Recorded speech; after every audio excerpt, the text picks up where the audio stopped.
तो गाइस आज की वीडियो में आप बात करने वाले हैं एक ऐसे एनिमे स्लैश मानवा सीरीज की जो कि यार one of the most hyped anime है जो कि फ्यूचर में आने वाला है। और इस एनिमे के सिर्फ मांगा और मानवा की हाइप इतनी है कि उसी ने ही यार तहलका मचा रखा है। और ये मैं बात कर रहा हूँ सोलो लेवलिंग के बारे में, जो कि एक कोरियन एनिमे सीरीज होगी और इसलिए उसके मांगा को मानवा भी कहा जाता है, लेकिन मैं उसको एज मांगा ही रेफर करूँगा इस वीडियो में। और आज के वीडियो में यार मैं यही सोलो लेवलिंग को एक्सप्लेन करने वाला हूँ और इस वीडियो में मैं 1 से लेकर 10 तक के चैप्टर एक्सप्लेन करने वाला हूँ। और आपको पता ही है यार कि मेरी एक्सप्लेनेशन सिंपल नहीं रहती है, बल्कि मैं इसको काफ़ी इंटरेस्टिंग बनाता हूँ। तो यार ये वीडियो होने वाली है बहुत ही मज़ेदार। लेकिन उसके पहले यार अगर आप न्यू चैनल पे और आपको ऐसे ही इंटरेस्टिंग एनिमे के ऊपर वीडियो चाहिए तो यार प्लीज़ मेरे चैनल को सब्सक्राइब कर दो। एंड मेरा गोल है भाई 10K सब्सक्राइबर तक पहुँचने का। तो यार प्लीज़ अगर आप न्यू हो चैनल पे तो प्लीज़ सब्सक्राइब कर देना। और अब हम इस वीडियो को शुरू करते हैं। तो यहाँ पर सोलो लेवलिंग को शुरू करने से पहले हम इसके दुनिया के बारे में जान लेते हैं, क्योंकि यहाँ पर सोलो लेवलिंग की अर्थ हमारे रियल अर्थ से काफ़ी डिफरेंट होती है। तो यहाँ पर इनके अर्थ पे 10 साल पहले अचानक से बहुत सारे गेट या पोर्टल ओपन हो जाते हैं जिसको डंजन कहते हैं। और ये पोर्टल्स मॉन्स्टर की दुनिया को ह्यूमंस की दुनिया से जोड़ता है। और यहाँ पर इतना ही नहीं, जब ये गेट ओपन हुए तो बहुत सारे ह्यूमंस को जो कि एक स्पेशल ह्यूमंस थे उनको तरह तरह की पावर मिल गई। और यहाँ पर ये सबको नहीं बल्कि बस गिने चुने बंदों को ही मिलती है एंड उनके अंदर भी पावर्स अवेकन हो जाती हैं इस गेट के खुलने के बाद। और यहाँ पर ये बंदे अपने यूनिक पावर्स एंड एबिलिटी का यूज़ करके डीमंस को अर्थ पे आने से रोकते हैं। और ये सारे स्पेशल ह्यूमंस कहलाए जाते हैं अस हंटर्स। और इन हंटर्स के भी बहुत सारी अलग अलग कैटेगरी होती है, जैसे डिफेंडर, अटैकर एंड एसेट्रा। और इनकी भी लीग होती है। तो जैसे वन पंच मैन के अंदर हीरोज़ की अलग अलग लीग है, जैसे S rank, A rank, C rank, वैसे यहाँ पर हंटर्स की भी अलग अलग रैंक होती है। एंड ये E से लेकर S तक की रैंक होती है।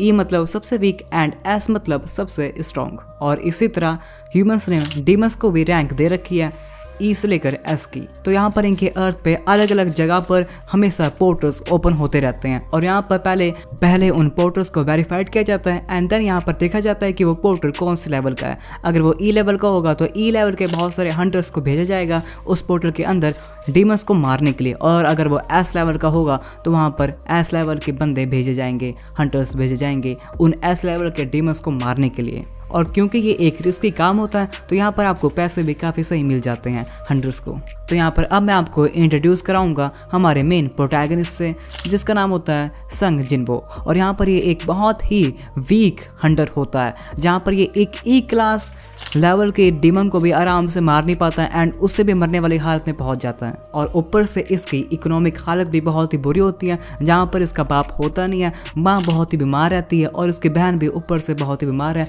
और इसी वजह से इसको हंटर्स की जॉब लेनी पड़ी, इवन दो ये बहुत ही वीक है एंड कावर्ड है। और इतना वीक होने के बाद भी इसको रेड के लिए बुलाया जाता है एक पोर्टल के अंदर, क्योंकि यहाँ पर एक पोर्टल के अंदर घुसने के लिए आपको 10 बंदों की ज़रूरत होती है और इसलिए यहाँ पर इसको बुलाया जाता है। यहाँ पर ये एक लड़के से मिलता है और ये इस लड़के से काफ़ी फेमिलियर होता है और ये लड़की एक हीलर टाइप हंटर होती है। तो यहाँ पर बहुत सारे हंटर्स आए हुए होते हैं और यहाँ पर इनको रेड करना होता है एक पोर्टल के अंदर। और ये पोर्टल होता है एक E टाइप पोर्टल, मतलब इसके अंदर E टाइप मॉन्स्टर या डीमंस होंगे, मतलब बहुत ही वीक। और यहाँ पर इस रेड का इंचार्ज होता है एक मैजिक टाइप हंटर मिस्टर सन। और यहाँ पर इस रेड में पूरे 17 मेंबर्स होते हैं, 17 हंटर्स होते हैं, जिसके बाद ये इस पोर्टल पे रेड करते हैं और इसके अंदर जाकर आराम से जितने भी मॉन्स्टर या डीमंस थे उनको मार देते हैं। और ये सब करने के बाद इनकी नज़र पड़ती है एक और गेट पे, और ये काफ़ी रेयर होता है क्योंकि हमेशा एक पोर्टल के अंदर एक गेट होता है एंड कोई दूसरा गेट नहीं होता है, लेकिन यहाँ पर 2-2 गेट। और यहाँ पर 17 में से 8 मेंबर ये बोलते हैं कि उनको गेट के अंदर जाना है और 8 बोलते हैं कि नहीं, उनको अंदर नहीं जाना चाहिए। और यहाँ पर लास्ट वोट डिसाइड करता है हमारे प्रोटैगनिस्ट के ऊपर। और क्योंकि यहाँ पर सन जिनवू के इकोनॉमिक हालत बहुत ही बुरी है तो यहाँ पर वो डिसाइड करता है कि अब एक्स्ट्रा पैसों के लिए हम अंदर जाएंगे। और यहाँ पर ये अंदर चले जाते हैं, जहाँ पर इनको बहुत सारी मूर्तियाँ दिखाई देती हैं। और यहाँ पर एक बहुत ही बड़ा स्टैचू होता है जो कि अपने थ्रोन पे बैठा रहता है। यहाँ पर एक कोने में एक स्टैचू ने अपने हाथ में एक पत्थर पकड़ा होता है जिसपे एक अलग ही लैंग्वेज में कुछ चीज़ें लिखी होती हैं। और यहाँ पर मिस्टर सन इन चीज़ों को पढ़ सकता है। तो यहाँ पर वो अपने मैजिक का यूज़ करके यहाँ पर जो भी बातें लिखी हैं उसको पढ़ देता है। तो यहाँ पर पहली चीज़ लिखी होती है कि अपने भगवान की तारीफ़ करो, दूसरा अपने भगवान को वर्शिप करो एंड तीसरा अपनी लॉयल्टी अपने भगवान को प्रूव करो।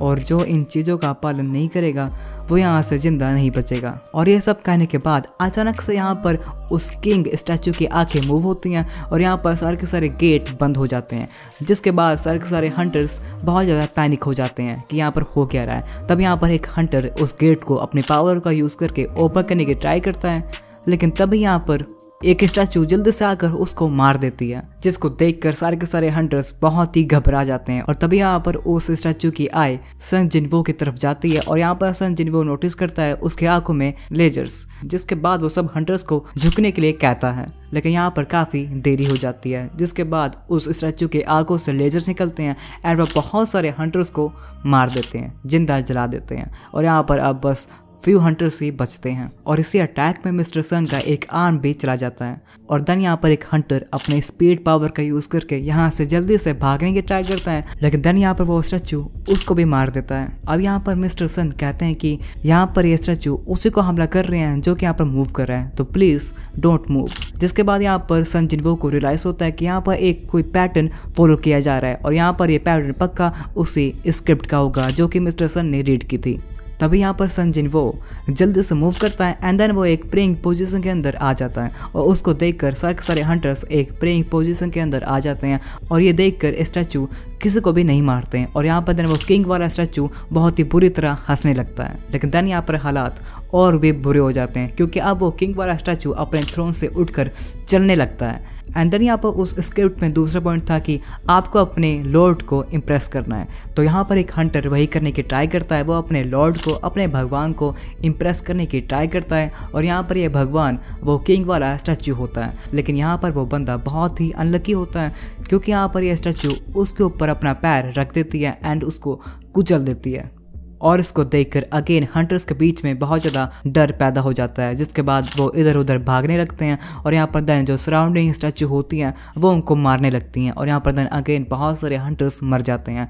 और यहाँ पर सन जिनवो नोटिस करता है कि यहाँ पर कुछ इंस्ट्रूमेंट वाले स्टैचू भी हैं जो कि मूव नहीं कर रहे हैं, वो कोई भी हरकत नहीं कर रहे हैं एंड हमको उनके पास जाकर कवर लेना चाहिए। और यहाँ पर एक हंटर उन्हीं स्टैचू के पास होता है और यहाँ पर दूसरे स्टैचू उसको नहीं मारते हैं, तो यहाँ पर ये ट्रिक वर्क करती है, जिसके बाद सारे के सारे हंटर्स उन स्टैचू के पास जाकर कवर लेने लगते हैं। और यहाँ पर सन जिनवो एंड वो लड़की भी एक इंस्ट्रूमेंट वाले स्टैचू के पास जाकर खड़े हो जाते हैं, लेकिन यहाँ पर वो स्टैचू किसी भी तरह की मूवमेंट नहीं करता है क्योंकि जब वहाँ पर हंटर जाकर कवर लेते हैं तो वो स्टैचू अपना इंस्ट्रूमेंट बजाना शुरू कर देते हैं, लेकिन यहाँ पर ये वाले स्टैचू ने ऐसी कोई भी हरकत नहीं की। जिसके बाद सन जिनवो समझ जाता है कि यहाँ पर एक स्टैचू पे बस एक ही बंदा खड़ा हो सकता है और अगर यहाँ पर एक से ज़्यादा बंदे एक स्टैचू पे खड़े हुए तो ये स्टैचू उसको प्रोटेक्ट नहीं करेगा। जिसके बाद सन जिनवो इस लड़की को यहाँ पर अकेला छोड़ के अपने लिए दूसरे स्टैचू की तलाश में लग जाता है और यहाँ पर इस प्रोसेस में उसके ऊपर एक स्टैचू अटैक कर देती है और इस अटैक में उसका पैर बहुत ही जख्मी हो जाता है, लेकिन वो किसी तरह अपने लिए एक स्टैचू ढूंढ लेता है।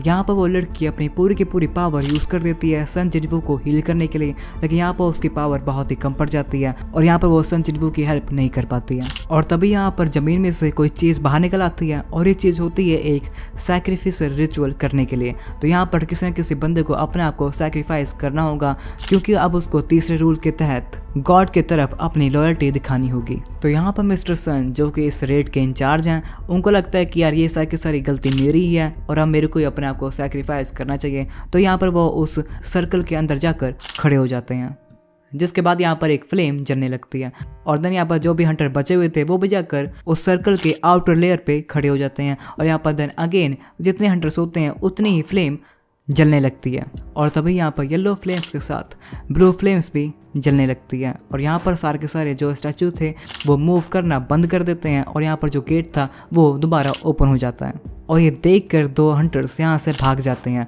और यहाँ पर वो स्टैचू उनको मारते भी नहीं है। तभी यहाँ पर सन जिनवो को रियलाइज़ होता है कि यहाँ पर हमारा तीसरा रूल था अपने गॉड को अपनी लॉयल्टी प्रूव करना, तो ये एक ट्रैप है और हमको यहाँ से भागना नहीं चाहिए। तो यहाँ पर वो सब हंटर्स को भागने से मना करता है, लेकिन यहाँ पर एक हंटर उसकी बात नहीं सुनता है एंड वो भी यहाँ से भाग जाता है और जितने भी हंटर्स यहाँ से गए हैं उतनी फ्लेम्स कम हो गई हैं और गेट भी अब बंद होने लगता है। अब यहाँ पर मिस्टर सन जिनवो एंड उस लड़की को यहाँ से भागने के लिए कहते हैं और कहते हैं कि तुम दोनों यहाँ से चले जाओ और मैं अपने आप को सैक्रिफाइस करने के लिए तैयार हूँ। लेकिन यहाँ पर हालात बहुत ही अलग होते हैं क्योंकि यहाँ पर अपनी पावर यूज़ करने की वजह से उस लड़की के अंदर खड़े होने की भी हिम्मत नहीं रहती है और हमारे सन जिनवू की तो टांगे ही टूट चुकी हैं। तो यहाँ पर अब सन जिनवू डिसाइड करता है कि मिस्टर सन एंड वो लड़की यहाँ से चली जाए और मैं अपने आप को सैक्रिफाइस कर देता हूँ। और यहाँ पर सन जिनवू उस लड़की को अपना क्रिस्टल भी दे देता है और ये क्रिस्टल एक बहुत ही वैल्यूएबल मटेरियल होता है जो कि बस डंजन के अंदर ही पाया जाता है। और यहाँ पर सन जिनवू इस हालात को देखते हुए अपने आप को किसी तरह सैक्रिफाइस करने के लिए तैयार हो जाता है, लेकिन यहाँ पर ये लड़की ये मानने के लिए तैयार नहीं होती है। तो यहाँ पर मिस्टर सन उसको नॉकआउट करके यहाँ से सन जिनवू को थैंक यू बोलकर जाने लगते हैं और यहाँ से वो चले जाते हैं। और अब बस इस डंजन के अंदर सन जिनवू ही अकेला बचता है। अब यहाँ पर वो सारी वॉरियर्स वाली स्टैचू दोबारा मूव करने लगती हैं एंड वो सन जिनवू की तरफ आने लगती हैं उसको मारने के लिए। और यहाँ पर सन जिनवू भले ही बहुत ज़्यादा ब्रेव हार्ट था एंड उसने अपने आप को सैक्रिफाइस करने की बात की, लेकिन अंदर से वो बहुत ही डरा हुआ था, एक हर नॉर्मल इंसान जैसे जिसको पता है कि उसके आंखों के सामने उसकी मौत है। और यहाँ पर वो बहुत ही डरा रहता है और मिस्टर सन की सोर्ड यूज़ करके अपने आप को लास्ट बार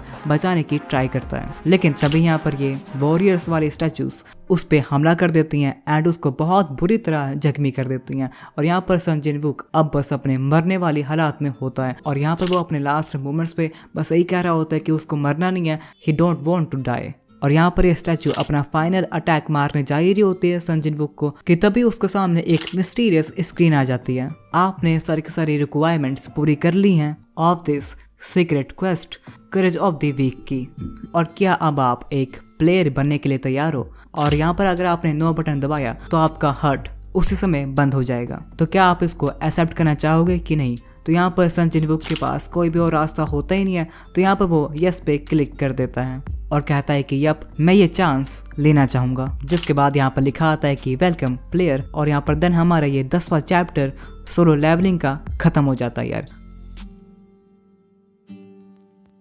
हाँ तो गाइस यार यही थी वीडियो एंड आई होप आपको ये वीडियो बहुत ही पसंद आई हो। एंड भाई मुझे अभी बिल्कुल भी टाइम नहीं मिलता है इन सब वीडियोस को बनाने का, क्योंकि यार मेरे अभी पेपर चल रहे हैं, लेकिन इसमें भी यार मैं टाइम निकाल कर आपके लिए ऐसे वीडियोस बना देता हूँ। तो यार इसमें मेरा बहुत ही मेहनत लगता है।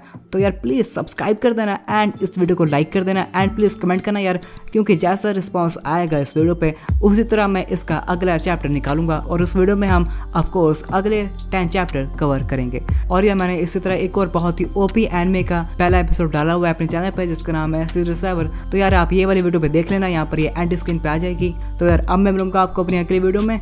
Till then please take care of yourself and bye.